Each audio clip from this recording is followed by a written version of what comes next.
사도행전을 기록한 사람은 누가입니다. 누가라는 사람은 이 사도행전을 남겼습니다. 그런데 이 누가라고 하는 사람은 어떤 사람이냐면 의사입니다. 여러분, 의사라고 하면 어떤 생각이 듭니까? 사람이 감정적이보다는 좀 이성적이고 좀 논리적인 사람이다라고 우리가 생각을 합니다. 합리적인 이성을 소유한 사람이 바로 누가다라고 우리가 생각해 볼 수가 있습니다. 누가는 이성적인 판단에 의해서 이 글을 쓰게 됩니다. 사도행전을 쓰면서 어떤 내용이 많이 들어가 있냐면 이곳에는 설교문들이 많이 기록되어 있습니다. 20개 이상의 크고 작은 설교가 기록되어 있습니다. 그러면 누가는 왜 이렇게 설교를 집중적으로 기록했을까? 다른 할 이야기도 많았을 텐데 그는 왜 여러 사람의 설교, 베드로의 설교, 스데반의 설교, 바울의 설교를 집중적으로 기록했을까? 사람마다 관심사가 다 다릅니다. 어떤 사람은 건강에 대한 관심이 있고요. 어떤 사람은 재산을 축적하는 것에 관심이 있고요. 어떤 사람은 취미 활동하는 것에 관심이 있습니다. 또 나이에 따라서 이 관심사가 바뀌기도 합니다. 젊었을 때는 아마도 이 취미 생활에 아마도 집중하는 것 같고요.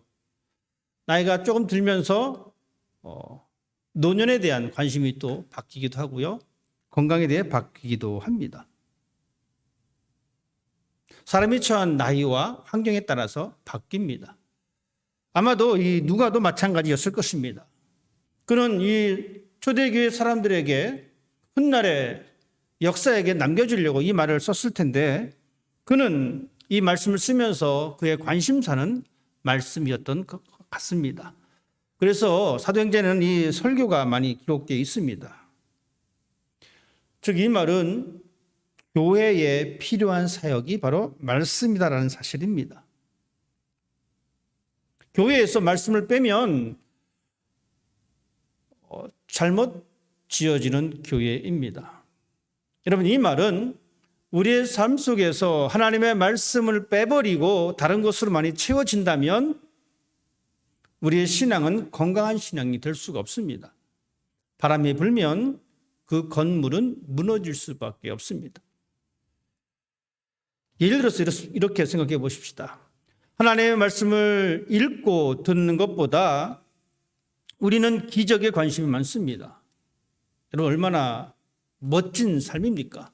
내 삶에 엄청난 기적의 연속이 발생한다면 얼마나 할 말도 많고 어깨에 힘이 들어가겠습니까? 그런데 이 기적이 끊기게 되면 우리는 어떻게 됩니까? 더 큰 기적을 찾으려고 합니다. 그리고 그 기적이 내 삶에 다가오지 않으면 우리는 큰 실망을 하고 물러설 수도 있다는 이야기입니다. 기적이 그 신앙의 중심이기 때문에 그렇습니다. 누가는 이 사도행전을 쓰면서 우리들에게 하나님의 말씀에 대한 중요성을 분명히 말씀해 주고 있습니다. 그래서 설교하는 사람도 중요하고 설교하는 사람만 중요한 것이 아니라 말씀을 듣는 사람 또한 중요합니다. 이 말씀을 듣고 전하는 시간을 통해서 우리는 하나님께서 우리에게 원하시는 것이 무엇인지 쫓아가려고 하는 사람이 되어야 합니다. 설교자 역시 마찬가지입니다. 설교자라고 하는 것은 자신의 주장만 내세우는 것이 설교가 아닙니다. 설교는 바로 하나님의 말씀을 해석하고 그 말씀을 어떻게 적용할 수 있을까라고 가르쳐주는 사람이 설교자입니다. 청중 역시 마찬가지입니다. 그 말씀을 듣고 내 삶에 내가 어떻게 적용할 것인가. 한 주간의 삶을 살면서 내가 그 말씀을 내가 어떻게 내 삶에 변화시켜서 살아낼 것인가. 이런 고민이 있어야 합니다. 여러분, 설교자만 설교를 위해서 고민하는 것이 아닙니다. 설교를 듣는 사람도 함께 고민하셔야 합니다. 이 고민이 함께 맞닿을 때에 비로소 우리는 하나님의 은혜를 경험할 수가 있습니다. 이런 얘기를 많이 듣지는 않지만 가끔 가다가 예배 마치면 이렇게 말씀하시는 분들이 계십니다. 목사님, 설교에 은혜 받았습니다. 그 말씀을 그 순간만 하지 마시고 여러분의 삶을 통해서 그것이 표현되어지고 경험되어지고 실천되어질 때에 그때 비로소 그것이 은혜가 되는 겁니다. 가만히 보면 자기 귀에 쏙 듣기 좋은 말을 들을 때 은혜 받았습니다라고 이야기하는 것 같습니다. 여러분, 그렇게 돼서는 안 됩니다. 그것은 은혜가 아닙니다. 그냥 오늘 내가 좋은 말 들었어 라고 끝나는 겁니다. 하나님의 말씀은 그냥 좋은 말 들어서 끝나는 것이 아니라 하나님의 말씀이 우리의 삶의 은혜가 되기 위해서는 여러분 그 말씀을 한 가지라도 붙잡고 늘어지셔야 합니다. 그때 비로소 그것이 여러분에게 은혜가 될 줄로 믿습니다. 왜냐하면 하나님의 말씀은 능력이 있기 때문에 그렇습니다. 하나님의 말씀은 생명을 보존시키는 능력이 있습니다. 그렇기 때문에 신약 성경은 하나님의 말씀은 살아있다라고 선언하고 있습니다. 하나님의 말씀은 운동력이 있다라고 선언하고 있습니다. 하나님의 말씀은 자르고 쪼개는 능력이 있다라고 우리에게 말씀을 하고 있습니다. 그래서 신앙생활을 하실 때에 조심하셔야 합니다. 우리는 때로는 이 말씀을 골라서 들으려고 합니다. 저 말씀은 내가 기분이 좋으니까 받아들여야지. 저 말씀은 나에게 부담되니까 내가 좀 멀리 던져버려야지. 우리 이렇게 말씀을 골라서 들을 때가 있습니다. 음식을 생각해 보십시다. 편식입니다. 편식이 안 좋은 것은 어떻습니까? 그 부작용이 심하기 때문에 그렇습니다. 어린아이들이 편식을 많이 합니다. 물론 커서도 편식을 하는 경우가 있긴 합니다. 듀크대 의료센터에서 한 연구 결과입니다. 어린아이 한 20%가 편식을 한다라고 이야기합니다. 그런데 이 편식을 하게 되면 그 결과가 어떤 결과를 낳게 되냐면 그 편식하는 아이들이 다른 사람들보다 성장해서 우울증에 걸릴 확률이 2배나 된다라고 이야기합니다. 그리고 이 우울증을 경험하고 이것이 어떻게 발전하게 되면 불안장애로 발전하게 된다라고 합니다. 편식이 가져다주는 부정적인 모습입니다. 당연히 편식을 하다 보면 어떤 사람들은 이 체중이 저하되는 것을 겪게 되고 주의력 결핍 장애라고 하는 것을 겪게 된다라고 이 연구 결과는 이야기해 주고 있습니다. 하나님의 말씀도 마찬가지입니다. 우리는 하나님의 말씀을 골라서 듣지 말아야 합니다. 그것이 때로는 나에게 부담이 된다라고 할지라도 그것을 받아들이는 모습. 내가 좋은 것만 찾는 것이 아니라 모든 하나님의 말씀을 우리는 받아들여야 합니다. 왜냐하면 하나님은 생명의 말씀을 우리에게 주셨기 때문에 그렇습니다. 오늘 베드로는 유대인들을 모아놓고 초창기 하나님을 믿고 있는 초창기 예수 그리스도의 부활을 믿는 사람들을 모아놓고 설교를 했습니다. 그것이 바로 오늘 본문의 말씀입니다. 베드로의 설교입니다. 여러분, 베드로의 설교가 어떤 설교였습니까? 베드로의 설교에는 잘 먹고 잘 사는 법에 대하여 이야기하고 있지 않습니다. 초창기 하나님의 말씀을 선포했던, 그래서 성경에 남겨져 있던 이 모든 설교에는 잘 먹고 잘 살기 위해서 설교하는 것은 없습니다.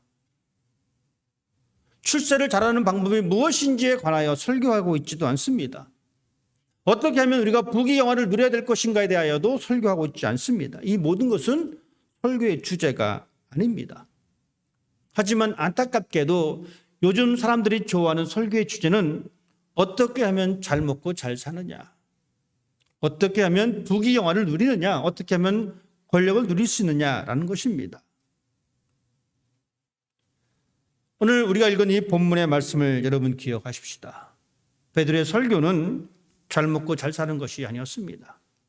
베드로의 설교는 그 설교의 주제는 바로 십자가와 부활입니다.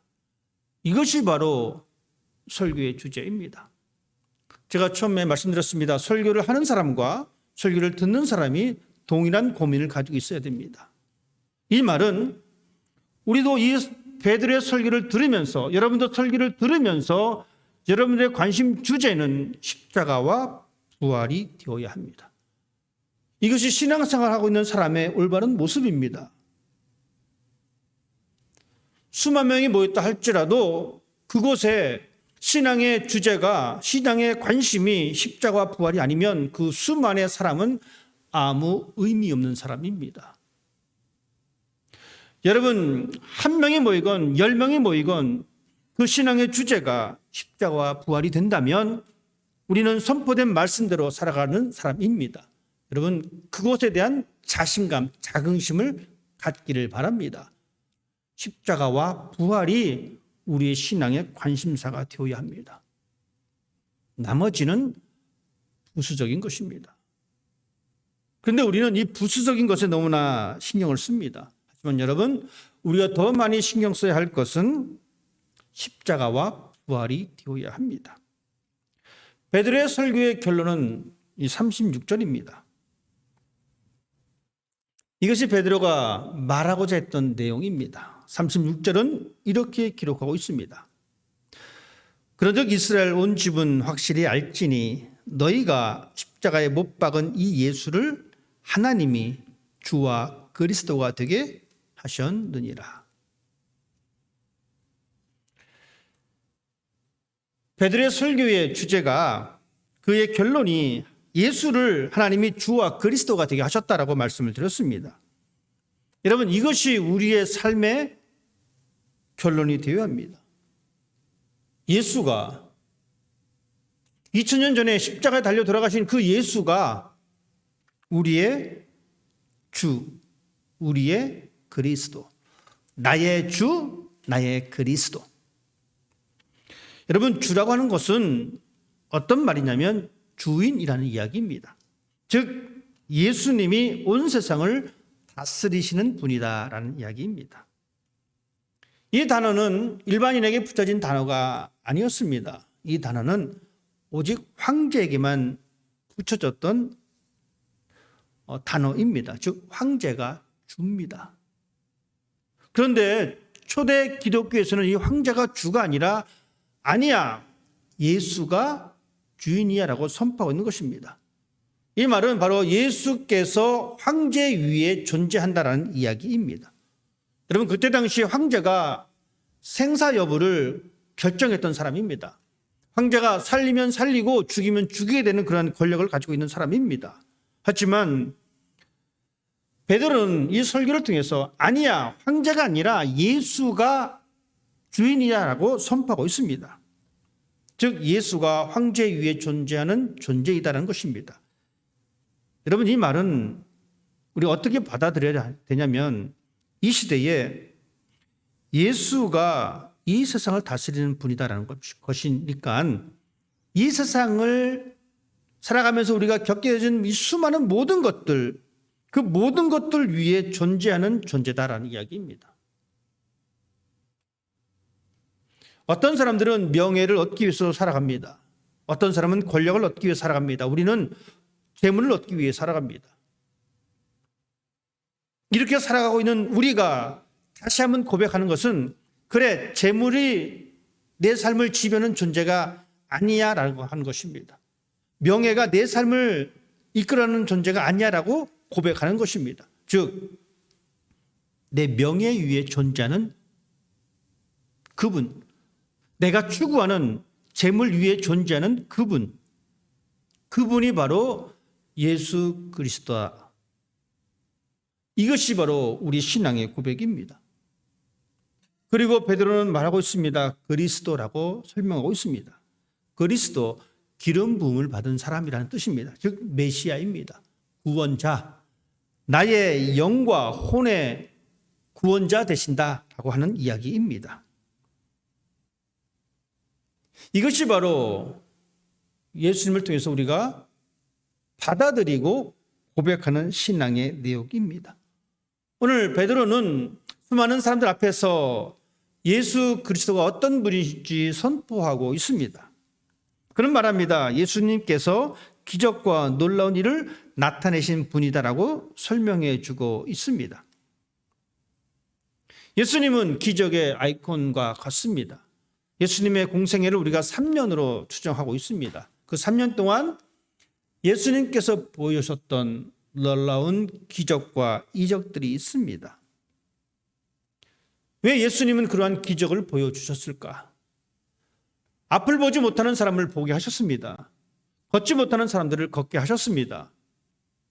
심지어 죽었던 사람까지 낫게 다시 살려내셨습니다. 예수님은 이런 기적의 아이콘입니다. 하지만 그 기적을 행하신 목적이 무엇인지 알아야 합니다. 그것은 바로 예수님이 자기 자신이 하나님이심을 보여주시기 위함입니다. 그 기적을 통해서, 그 이적들을 통해서 내가 하나님이야 라고 하는 것을 가르쳐주고 있는 겁니다. 그리고 하나님 나라의 모습을 보여주고 있습니다. 그리고 우리의 삶의 방향을 제시해주고 있습니다. 질서가 깨진 그곳에 질서를 세워줬습니다. 즉 우리의 삶은 질서의 삶이 되어야 된다는 것을 말씀해주고 있습니다. 어떤 사람들은 예수님이 기적을 안 일으켰다라고 이야기하는 사람들이 있습니다. 여러분 생각해 보십시다. 우리는 우리끼리니까, 그죠? 우리끼리니까 나가서 예수님 기적 일으켰어라고 말을 할 수가 있습니다. 그러면 밖에 있는 사람들은 야, 너네끼리니까 그렇게 말 맞추는 거야라고 이야기합니다. 하지만 성경은 분명히 예수님의 기적을 설명해 주고 있습니다. 예수님의 기적을 부인하는 사람들이 있습니다. 어떤 사람들이냐면 예수님을 싫어했었던 사람들입니다. 그들이 예수님의 기적을 가리켜서 어떻게 표현하고 있냐면 저 기적은 귀신의 힘을 빌려서 일으킨 능력이야 라고 얘기합니다. 기적을 안 했으면 안 했어 라고 말할 텐데 예수님을 그렇게 싫어했던 사람들이 표현하기를 기적은 기적인데 저 기적은 귀신의 힘을 빌려서 한 거야. 이 말은 결국 예수님은 기적을 행하셨다는 이야기입니다. 예수님의 기적은 사실이지만 여러분 그 기적을 쳐다보지 말아야 합니다. 우리는 그 기적을 보면서 예수님을 볼 줄 아는 사람이 되어야 합니다. 이것이 바로 예수님께서 이 땅에 보이신 모습입니다. 예수님은 기적을 베풀어 주셨습니다. 놀라운 일들을 보여주셨습니다. 지금도 여전히 예수님은 우리들에게 놀라운 기적을 보여주십니다. 여러분 하지만 우리는 그 기적만 따라가서는 안 됩니다. 예수님을 따라가는 사람이 되어야 합니다. 이것이 바로 우리가 믿는 예수님의 모습입니다. 자, 그렇다면 예수를 믿는 우리들에게는 어떤 기적이 일어날까요? 우리가 믿는 예수님이 기적을 일으켰다면 우리도 기적을 일으킬 수가 있습니다. 여기 보이는 컵이 갑자기 사라지는 그러한 기적을 말하는 것이 아닙니다. 우리의 삶에 달라진 모습이 기적입니다. 여러분의 가치가 달라진 것을 세상 사람들이 보았을 때에 놀라면 그것이 기적입니다. 내가 이제까지는 세상의 질서대로 살았는데 그 세상의 질서를 내려놓고 이제는 하나님의 가치를 가지고 살아갑니다. 주변 사람이 놀랄 수밖에 없습니다. 여러분, 우리는 그런 기적을 일으키는 사람이 되어야 합니다. 왜냐하면 예수님이 우리에게 기적을 보여주셨기 때문에 그렇습니다. 베드로는 그런 예수님의 모습을 설명하고 있습니다. 또한 베드로는 그의 설교를 통해서 어떤 예수님을 말씀해 주고 있냐면 하나님의 계획에 순종하신 예수님을 보여주고 있습니다. 예수님은 하나님과 본질이었으나 육신의 몸을 입고 이 땅에 오셨습니다. 하늘 보자 내려놓으시고 이 땅에 오셨습니다. 그리고 십자가의 죽음을 받아들였습니다.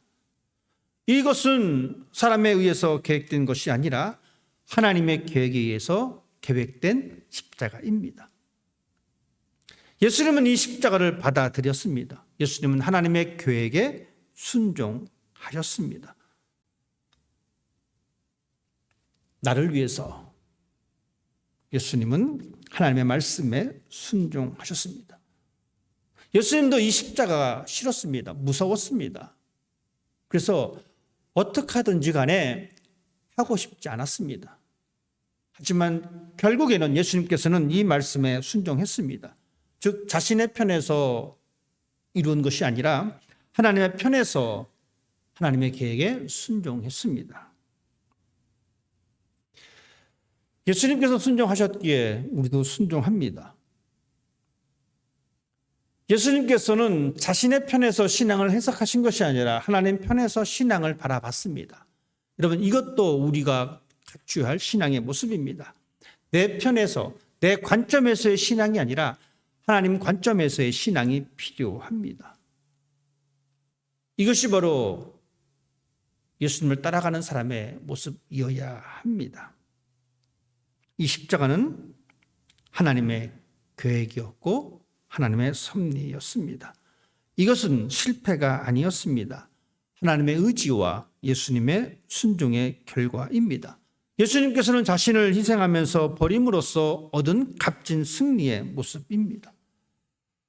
예수님은 하나님의 계획에 순종하신 분입니다. 우리가 그 예수님을 믿는다면 우리 역시 하나님의 계획에 순종하는 사람이 되어야 합니다. 하나님의 말씀에 순종하는 사람이 되어야 합니다. 결코 실패가 아닙니다. 예수님의 죽음은 결코 실패가 아니었습니다. 예수님의 죽음은 마지막 승리였습니다. 분명히 기억하십시다. 우리도 마지막 승리가 우리에게 주어집니다. 이것이 우리의 소망이요, 이것이 우리의 믿음의 모습입니다. 베드로의 설교 가운데 이런 부분이 있습니다. 예수님께서 다시 살아나신 부분입니다. 32절 말씀은 그렇게 기록하고 있습니다. 이 예수를 하나님이 살리신지라. 예수님은 부활하셨습니다. 우리는 그 부활의 신앙을 우리가 가지고 있습니다. 아, 예수님이 부활하셨어 라고 여러분 끝내고 말 것이 아닙니다. 부활하신 예수님이 우리 마음 가운데에 역사하고 계십니다. 예수님께서 부활하셨기에 교회가 세워졌습니다. 예수님께서 부활하셨기에 복음이 이 땅에 퍼지게 되었습니다. 예수님께서 부활하셨기에 기독교는 생명의 종교가 되었습니다. 다시 살아나신 예수님의 능력이 우리 삶 가운데 있을 때에 우리는 이 땅에 하나님의 나라를 세워나갈 수가 있습니다. 예수의 부활의 생명이 있기에 여러분의 마음속에는 하나님의 나라가 이미 시작되었습니다. 이것이 바로 예수님께서 부활하신 이유이기도 합니다. 다른 사람을 섬기며 희생하며 사랑하는 것에 우리가 수많은 실패를 경험합니다. 사랑하려고 했는데, 희생하려고 했는데, 섬기려고 했는데 여러분 잘 되지 않을 때가 참 많이 있습니다. 포기합니다. 우리는. 네, 그래. 다시는 내가 저 인간을 내가 사랑하지 않으리. 내가 희생하지 않으리. 내가 섬기지 않으리. 충분히 그럴 수 있습니다. 그렇게 하셔도 됩니다. 그렇지만 이 한 가지를 기억하십시다. 다시 살아나신 예수님. 다시 살아나신 예수님 때문에 여러분 우리는 다시 사랑할 수 있습니다. 우리는 다시 섬길 수 있습니다. 다시 희생할 수가 있습니다. 부활의 영이 우리 가운데 있기 때문에 그렇습니다. 베드로는 예수님을 설명하면서 예수님은 기적을 베푸신 예수님, 예수님은 하나님의 계획에 순종하신 예수님, 예수님은 부활하신 예수님. 그러면 그 예수님을 우리가 어떻게 받아들여야 할 것인가? 그는 고백합니다.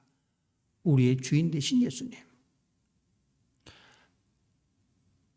진정으로 여러분의 삶의 주인이 예수님이심을 고백하실 수가 있겠습니까? 가장 우선순위에 둬야 할 존재가 바로 예수님이라는 이야기입니다. 가장 우선순위입니다. 가장 높은 곳에 둬야 할 존재가 바로 예수님입니다. 어렵습니다. 여러분 먹고 사는 문제가 힘든 이 땅의 삶을 살면서 가장 우선순위에 둔다는 것 힘들어요. 내가 추구할 것이 많이 있는데 가장 높은 곳에 두어야 된다는 것 어렵습니다. 힘듭니다. 여러분, 예수 믿기가 쉬운 줄 아십니까? 어려워요. 그렇지만 여러분에게 제가 박수를 쳐드리고 싶은 것은 그럼에도 불구하고 예수 잘 믿어보겠다라고 이 자리에 앉아 계신 것 아니겠습니까? 베드로는 그렇게 고백하고 있습니다. 예수가 우리의 주인이다. 이 고백이 저는 여러분의 고백이 되었으면 좋겠습니다. 어렵고 힘들지만, 그래, 힘들지만 내가 예수님을 내 우선순위로 둘 거야.